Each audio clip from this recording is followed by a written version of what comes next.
picked up by Ingram. Lillard. This is for the win.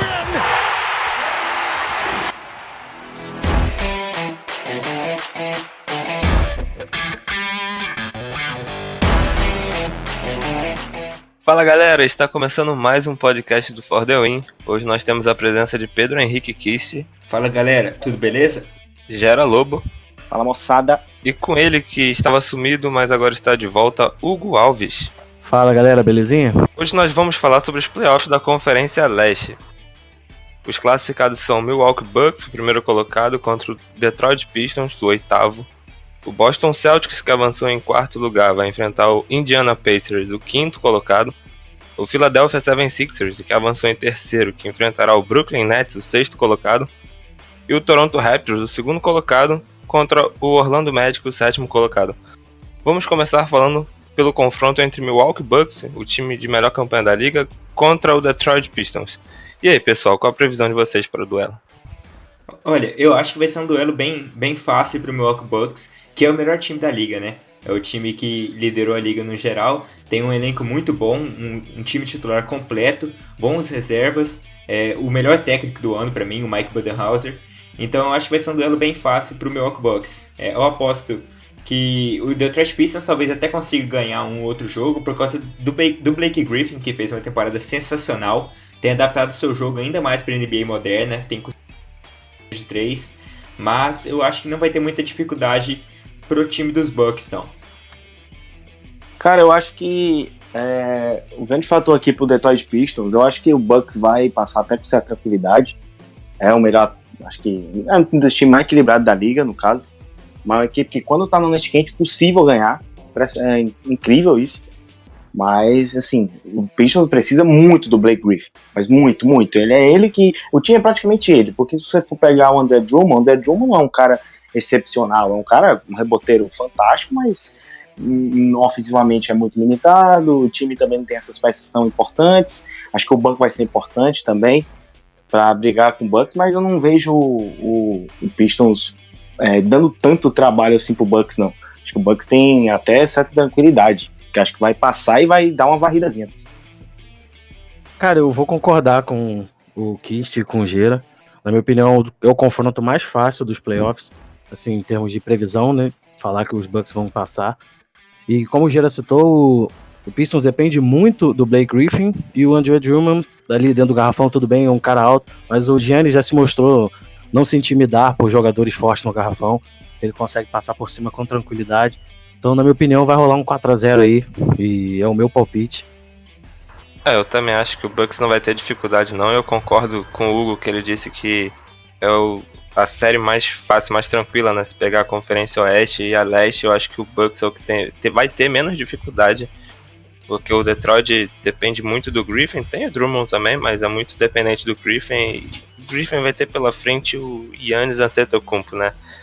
Talvez ele não vá conseguir se sobressair tanto. Não, e só pra finalizar, eu acredito também que a gente esqueceu de falar que o Bucks não é só o Giannis, né? Ele tem um perímetro ali muito forte também. Então, os Pistons tudo bem, tem Griffin e Drummond, pode fechar ali o garrafão e impossibilitar as jogadas mais do Giannis de penetração, de filtração. Não vai mudar em nada, porque o perímetro dos Bucks também é muito forte. Ali nas bolas de 3 e nas bolas de média distância também. Eu quero ver como é que vai ser até como eu disse aí, que vão fechar o garrafão, o Drummond e o Griffin. Mas eu quero ver porque o Brook Lopes ele gosta muito de sair, gosta de matar a bola de fora. E eu quero ver como é que o Drummond vai fazer para marcar isso. Porque o Drummond é um dos caras mais móveis do mundo. Então, assim, para marcar o Brook Lopes de fora vai ser muito complicado. Eu acho que aí o Brook Lopes vai acabar deitando e rolando nessas bolas de fora. Até porque, querendo ou não, tá nos melhores números da carreira do perímetro, de longe até. Virou uma arma impressionante. Então acho que vai ser muito complicado mesmo pro Pistons segurar o Bucks. Esse time do Milwaukee Bucks é muito bom, né? Completo demais. Você tem Chris Middleton, que é um cara que é muito subestimado. Hoje ele tem sido um pouco mais apreciado, mas é um cara que joga demais, arremessa muito bem. O Eric Bledsoe, que é um extremamente inteligente, consegue infiltrar muito bem. O Malcolm Brogdon, que é um cara muito novo e que tem jogado pra caramba nessa temporada. O Brook Lopes, que o Gera falou, se não me engano, ele sabe pensar que há 3 anos atrás ele não sabia chutar pra 3. Ele deu tipo 5 chutes pra 3 na temporada inteira. E hoje o cara tá chutando praticamente 37% dos 3 pontos. Tem jogo que ele mete 4 ou 5 bolas de perímetro. Então eu acho praticamente impossível o Milwaukee Bucks ser derrotado nessa primeira fase mesmo. Então nós concordamos aqui que o Bucks não deve ter dificuldade contra o Detroit Pistons. O Bucks tem um dos melhores coletivos da liga. Fez uma temporada espetacular. Vamos para o duelo entre Boston Celtics e Indiana Pacers, talvez o mais equilibrado de todos os playoffs.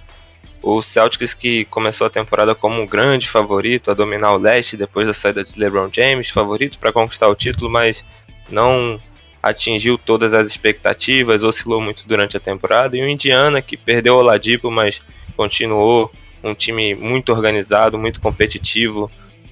E aí, qual a previsão de vocês para o confronto? Olha, até umas semanas atrás eu falaria, o Boston Celtics não vai ter tanta dificuldade assim, porque o Indiana Pacers, apesar de ter jogado bem depois da lesão do Victor Oladipo, é um time que eu não acho que vai ter tanta consistência assim nos playoffs, porque é outro tipo de jogo. É um jogo mais pressionado, mais físico. Eu não acho que o Indiana Pacers teria chance contra esse Boston Celtics, mesmo que tenha sido tão inconsistente na temporada. Mas o Marcus Smart machucou, e ele deve ficar fora por as duas primeiras rodadas. Então a gente precisa ver como o Boston Celtics vai tratar isso, porque é um cara que é decisivo na defesa, é um cara que se esforça muito, e a gente vai precisar entender como o Brad Stevens vai organizar o jogo. Então, eu acho também que acho que junto de Rockets e Jazz é o confronto mais equilibrado. Claro, até porque a gente fala de confronto de 4 e 5, normalmente é equilibrado, né? Mas assim, a lesão do Smart é muito importante, cara. Muito importante. É um dos caras mais importantes do time, isso aí é óbvio, por causa da defesa. Mas assim, até como o PH disse, playoffs é outro jogo. Playoffs é outro jogo. Esse time do Pacers, mesmo boa parte jogando até os playoffs na temporada passada, perdendo os Cavs, mas é um time que não tem essa experiência toda. Tinha um Oladipo na época, né? Então, assim, o Dipo vai fazer uma falta absurda para botar essa bola debaixo do braço, chamar a responsabilidade. Eu pedi isso, por exemplo, do Bogdanovic. É muito bom jogador, mas não dá para pedir tanta coisa, né? Então, assim, e além disso, esse time do Celtics, ele playoffs, ele costuma, né, chamar a responsa e tudo mais. Eu acho que o Kyrie finalmente vai ser mais regular também. E eu acho que o Hayward vai ser muito importante, porque o Hayward vem melhorando acho que nos últimos 2 meses, mais ou menos, ele vem tendo uma consistência maior, a primeira vez que vai jogar playoffs com o Celtics. Então, assim, eu acho que vai ser bem equilibrado. Mesmo assim, eu acho que vai ser bem equilibrado, principalmente os jogos em Indiana. Eu acho que o Pacers vai conseguir arrancar uma vitória ali, mas eu não consigo ver o Pacers passando. Mesmo, assim, minha aposta é de 7 jogos. Mas eu acho que no final, essa experiência maior do Celtics vai falar mais alto. Se o último confronto era o mais tranquilo de prever, talvez esse seja um dos mais difíceis. É inegavelmente um confronto muito equilibrado, mas eu penso que, por exemplo, do lado dos Celtics, tem o Brad Stevens que, querendo ou não, sabe usar melhor o banco como treinador, né? Encaixar melhor as peças do banco no time, e acredito também que o Celtics vai ter que mostrar nessa pós-temporada, nos playoffs, que eles conseguem superar, talvez, algumas deficiências táticas do time com o Kyrie na quadra, por exemplo. Em determinado momento do ano, o time jogou melhor sem o Kyrie, mas só vai chegar em algum lugar com o Kyrie na quadra, e isso ninguém discute, porque é um jogador acima da média, acima dos demais. Mas no geral, acredito que seja um confronto que não dá muito para prever, e que esses talentos individuais, o Kyrie, ou até o Hayward, que o Gera citou, podem desequilibrar e pro lado do Celtics. Ou o Pacers também pode puxar até no próprio Bogdanovic, que, querendo ou não, tem os seus lampejos, um diferencial para conquistar essa vaga.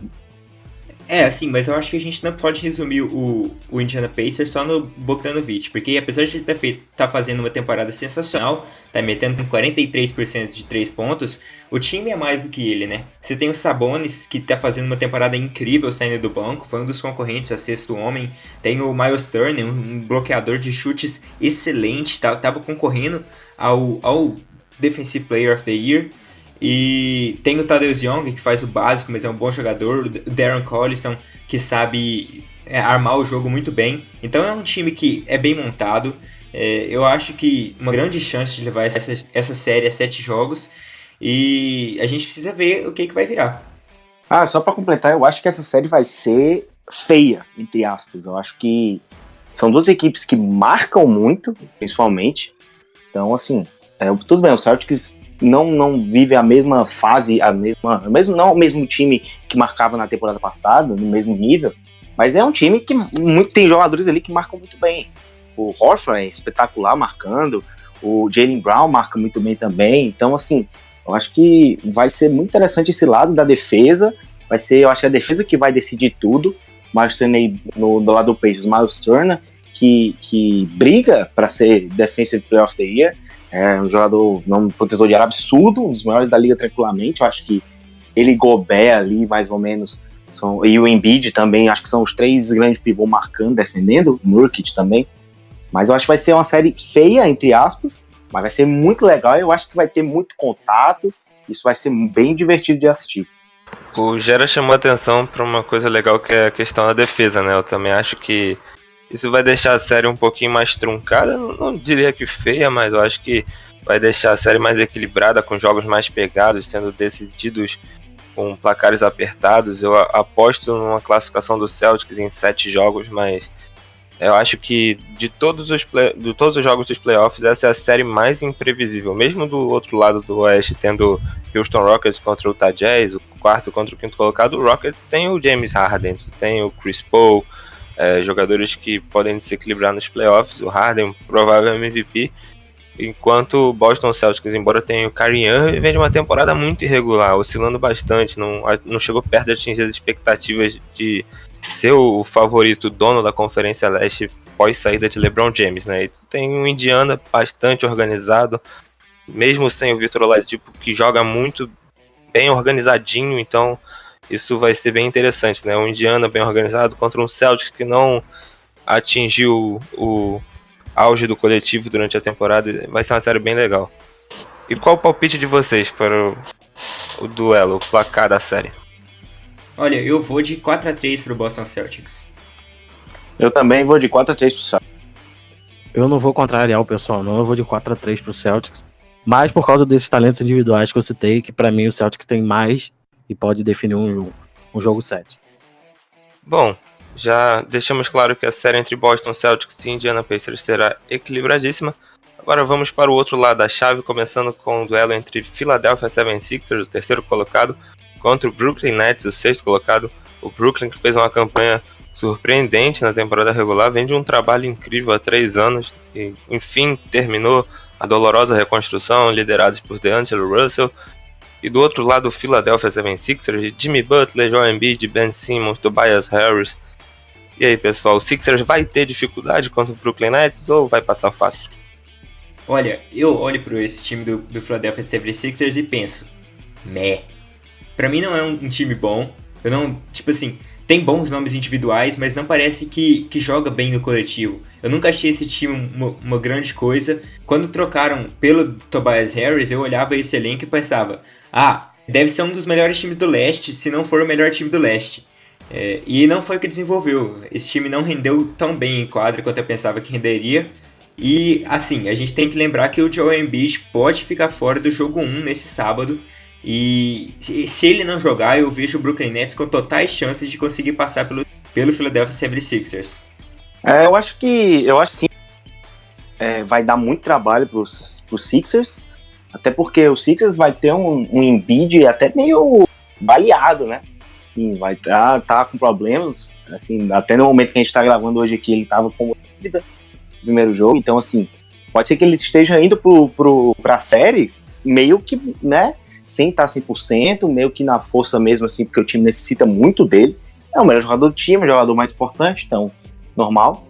Mas, assim, eu acho que o Sixers passa, depois eu digo o palpite, mas eu acho que o Sixers passa, mas, assim, o Nets chega aos playoffs num nível muito bom. Deu uma caída, mais ou menos, ali, nos últimos 10 jogos, deu uma caidinha, até perigou de não entrar nos playoffs. Mas é uma equipe extremamente talentosa, equipe muito enérgica. Todo mundo ali naquele time, o Jarrett Allen, vai ser um duelo muito interessante contra o Embiid. O D'Angelo Russell, absurdo, All-Star, jogando algo absurdo. O Caris LeVert vem melhorando também. Depois que voltou a contusão, ele voltou meio mais ou menos, mas vem agora se soltando mais. É um time muito interessante. Eu acho que vai dar um trabalho muito grande, até porque também o banco é interessante. Mas eu não consigo ver passando. Não consigo ver passando porque esse time do Sixers, querendo ou não, tem uma experiência em playoffs também.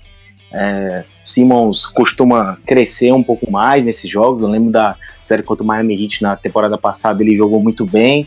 Eu acho que o Butler tem que aparecer mais, chamar mais responsabilidade para ele. Vão ser duelos muito bons, muito interessantes, mas não consigo ver o Nets passando. Até porque também volto a falar daquela falta de experiência. Pode não parecer muita coisa, mas experiência em playoffs é importante, tem que saber lidar com isso aí. E ao contrário da experiência, da falta de experiência, digamos, que o Gira citou, eu coloco também um ponto, já no caso, a favor dos Nets, que é o fato de jogar sem peso. Chegar aos playoffs já é uma conquista para esse time do Brooklyn Nets. Não que o time seja ruim, pelo contrário, mas é um time jovem, que tem aí 3 anos só de rebuild, é um tempo curto. É um time que pro ano que vem vai estar muito melhor se continuar nessa boa sequência que vem sendo feita pela diretoria. Então, é um time que, na minha opinião, vai entrar sem peso de ganhar contra os Sixers, que é um time formado por diversos jogadores de nome, jogadores com potencial de All-Star. Então, vejo aí esse fator sendo positivo para os Nets.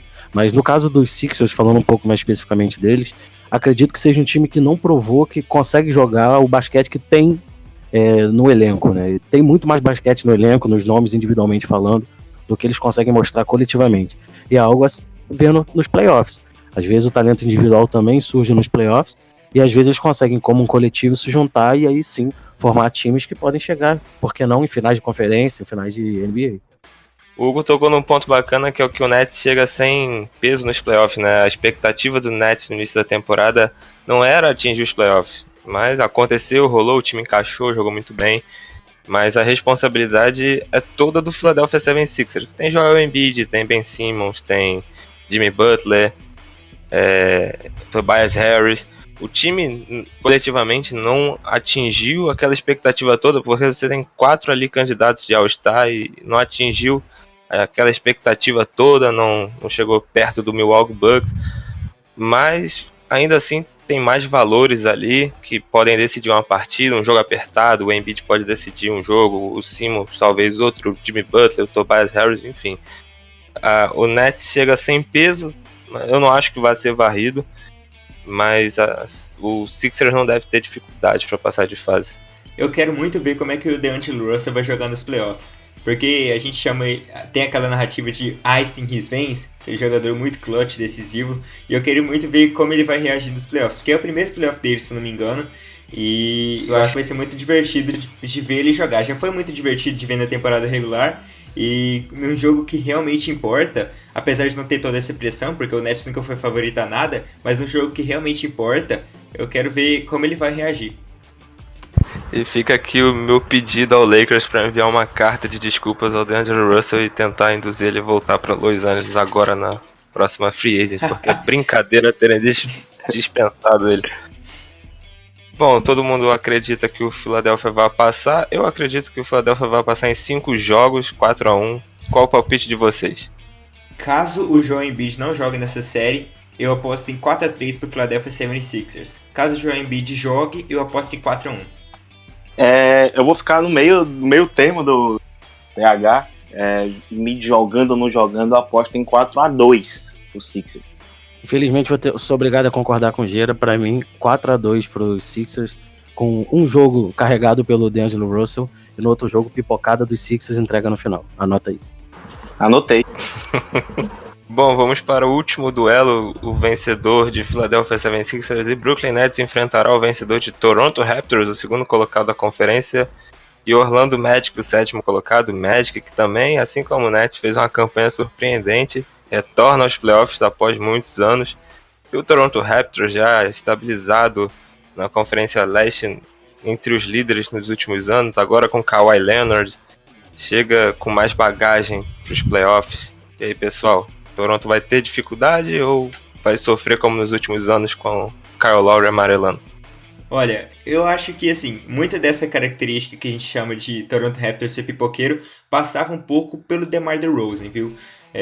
Esse time era ele e o Kyle Lowry ali, então os dois tinham um pouco de culpa, mas eu acho que com a saída do DeMar DeRozan e a chegada do Kawhi Leonard, a situação deve melhorar. Então eu não acho que o Orlando Magic vai oferecer perigo, principalmente porque o principal jogador é o Nikola Vucevic. Fora isso, não tem nenhum outro perigo significativo. Tem o Aaron Gordon e o Terrence Ross principalmente, mas eu não acho que eles devem oferecer perigo a esse time, não. Assim como o Bucks e Pistons, eu vejo muito problema com o Toronto Raptors. Como eu sou torcedor do Miami Heat, eu acabei vendo muitos jogos do Orlando Magic, por ser um time da divisão. E assim, é um time bom, mas para aí bom, porque depende muito do Aaron Gordon. O Aaron Gordon numa noite ruim, o time não joga, e do Vucevic, que pra mim é o melhor jogador do time. Mas assim, estão falando de um Toronto Raptors que, assim, faltava um cara, uma grande estrela. Claro, tinha o DeMar DeRozan, que todo ano é All-Star praticamente. Esse ano não foi porque tá no Oeste.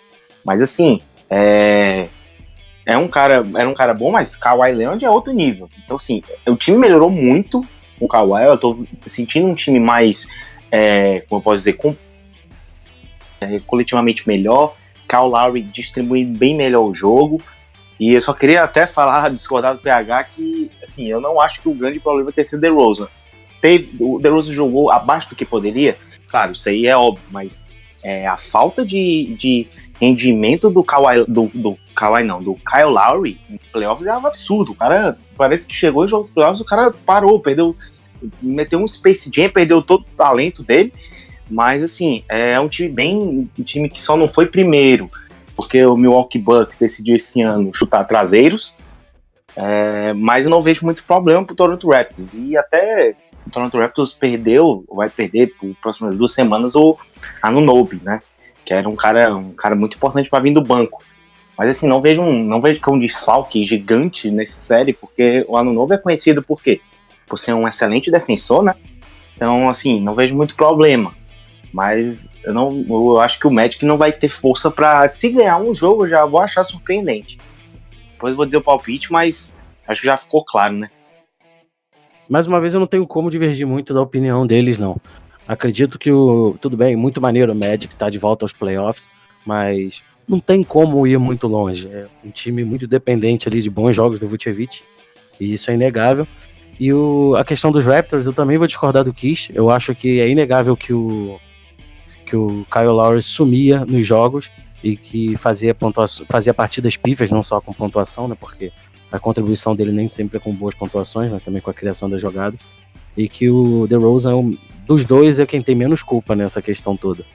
E agora eu acredito que com o Kawhi Leonard isso vai mudar, porque é um jogador que não sente tanto essa pressão, um jogador campeão, acostumado com grandes jogos, com grandes decisões. E também tem o outro fator, óbvio, que é o LeBron não tá mais ali para jogar contra os Raptors. Isso, querendo ou não, era um fantasma, algo que incomodava muito o time, e agora não existe mais, porque o LeBron decidiu aposentar agora e aí jogador em atividade. Mas eu vou querer só completar que pouca gente fala, mas assim, ano passado quem era o pivô do Raptors era o Valanciunas, que, claro, é bom jogador, eu gosto muito do Valanciunas, mas assim, ter o Marc Gasol agora é um up impressionante, que além de ser, claro, não está no auge, não chega a ser aquele cara extremamente impactante como era no Grizzlies, mas assim, é um cara extremamente experiente, um cara que num jogo desse é um excelente passador, num jogo importante, por exemplo, é um excelente passador, vai ser importante para defesa também contra o Vucevic. Sim, é mais um fator. Se conseguir anular o Vucevic, é praticamente adeus pro Magic. E quem vai marcar Gordon, quem é? Kawhi, mais um defensor que é um dos melhores da liga. Assim, eu não vejo muito problema pro Raptors passar. Só se houver uma catástrofe contra esse time, mas eu acho que o Magic não tem chance alguma. E aproveitando rapidinho, primeiro para falar que o comentário do LeBron é altamente clubista. E depois para falar que os Raptors também podem surpreender com Siakam, com Van Vliet, por que não? São jogadores que agregam esse time, quando do lado dos Magics você não tem tanta alternativa, assim, tanta coisa nova para você puxar de um banco e mudar a história de um jogo. Eu acho que faltou também a gente falar do Danny Green, que, querendo ou não, apesar de ele não ser aquele cara pontuador que vem toda noite, faz 20, 15 pontos, ele é um cara que sabe arremessar muito bem, tá fazendo quase 46% de 3 pontos, né? Isso é um absurdo, é uma barbaridade. Então deve ser um cara decisivo para esse time do Toronto Raptors nos playoffs. Eu também acho que o Toronto não vai ter muita dificuldade para passar de fase. Assim como o confronto entre Milwaukee Bucks e Detroit Pistons, eu acho que o Raptors contra o Magic é uma das séries mais fáceis. Não vou dizer que é a mais fácil, mas é a segunda mais fácil ali. O Orlando muito legal, voltou aos playoffs, tem Vucevic, mas do outro lado você tem um time que chega até melhor do que nas últimas 2 temporadas. Você tem Kawhi Leonard, você tem o Siakam jogando demais, você tem o Gasol saindo do banco, tem um coletivo muito forte. E independente do Kyle Lowry pipocar ou não, você tem o Kawhi Leonard ali. Não é o DeRozan, né? Porque pipocava junto. Você tem o Kawhi. É diferente. É um cara acostumado com decisões, campeão, MVP Finals. Então, Toronto não deve ter dificuldade para passar, não. Eu aposto até numa varrida. E vocês? Eu vou de 4-0 pro Toronto Raptors também. Com certeza, varrida, sem sombra de dúvidas. Acredito também numa varrida e acredito que Linsanity is back. Vai voltar nos playoffs, naquele joguinho 4 que já tá ganho, Jeremy Lin vai levar nas costas. Fica aqui. Lenda, é a lenda. Bom, é isso, pessoal. Nós já destrinchamos todos os playoffs da Conferência Leste e da Oeste também. Você pode acompanhar isso no outro episódio. Queria agradecer a presença de Pedro Henrique Kist. Valeu, galera. Muito bom estar aqui discutindo basquete com vocês. É o segundo podcast em 2 dias. O primeiro a gente fez sobre a Conferência Oeste, agora sobre a Leste. E vamos aproveitar esse período maravilhoso que é os playoffs da NBA. Gera Lobo. Valeu, moçada. Muito bom estar reunido aqui com vocês uma vez, né? Como disse já o PH, segundo podcast em 2 dias. Sempre bom falar de basquete, né? E vamos ficar ligado aí. Eu ainda acho que os confrontos do Oeste são mais interessantes, mas vai ser bem legal também acompanhar vários jogos da Conferência Leste. Então fiquem ligados aí no Twitter do Fodawin, @_4Dawin, né? Se eu não me engano. Então, um abraço a todos e até a próxima. E Hugo Alves. Valeu, galera. É sempre um prazer estar aqui, mesmo que a bancada, o pessoal que manda nesse programa não queira me convidar. Eu sou mais forte que eles e venho assim mesmo. Então agradeço vocês aí pela companhia, vocês que ouviram até aqui. E a gente se encontra aí em breve nos próximos podcasts que eu participarei contra a vontade do diretor desse programa. Obrigado. Totalmente blasfêmio isso aí. É isso aí, Hugão. Volte mais vezes. Nós vamos encerrando por aqui. Vocês podem acompanhar os nossos podcasts através do Spotify, iTunes, YouTube. Siga o For The Win no Twitter, @_For The Win. 4The Win para ficar mais fácil. É isso, galera. Valeu, abraço.